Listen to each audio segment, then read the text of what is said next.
1968 ഇറങ്ങിയ A space ഓഡീസി എന്ന ചിത്രത്തിൽ പിൽക്കാലത്ത് പ്രാബല്യത്തിൽ വന്ന ഒരുപാട് സാങ്കേതിക വിദ്യകൾ കാണാൻ സാധിക്കും.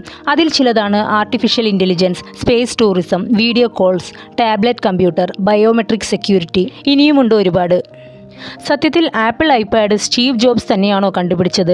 സ്റ്റീവ് ജോബ്സിൻ്റെ സംഭാവനകൾ ആധുനിക ലോകത്തിന് എത്ര വിലപ്പെട്ടതാണെന്നതിൽ ഒരു തർക്കവുമില്ല. എന്നാൽ ഐപാഡിൻ്റെ കാര്യത്തിൽ സംവിധായകൻ കൂബ്രിക് അദ്ദേഹത്തെക്കാൾ 40 വർഷത്തിലേറെ മുന്നിലായിരുന്നിരിക്കാം. കാരണം ചിത്രത്തിൽ 2 ഡോക്ടർമാരും ബഹിരാകാശ യാത്രികരും ആപ്പിളിൻ്റെ ഐപാഡിനോട് സാമ്യമുള്ള ഇലക്ട്രോണിക് ടാബ്ലറ്റുകൾ ഉപയോഗിക്കുന്നത് കാണാൻ കഴിയും.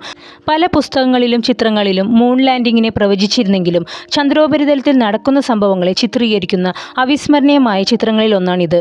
പഴയ വീഡിയോ കോൾ സീക്വൻസുകൾ കണ്ട് ചിരിക്കാൻ എളുപ്പമാണ്. എന്നാൽ ഈ സീനുകളാണ് പിന്നീട് സ്കൈപ്പ് പോലുള്ള വീഡിയോ കോൾ വിദ്യയ്ക്ക് തുടക്കമിട്ടത്. ചിത്രത്തിലെ മറ്റൊരു ആശയമായിരുന്നു ബഹിരാകാശ നിലയം. സ്പേസ് ടൂറിസത്തെക്കുറിച്ചും ചിത്രത്തിൽ കാണാം. അതൊന്നും വിദൂരത്തല്ല എന്ന് ഈ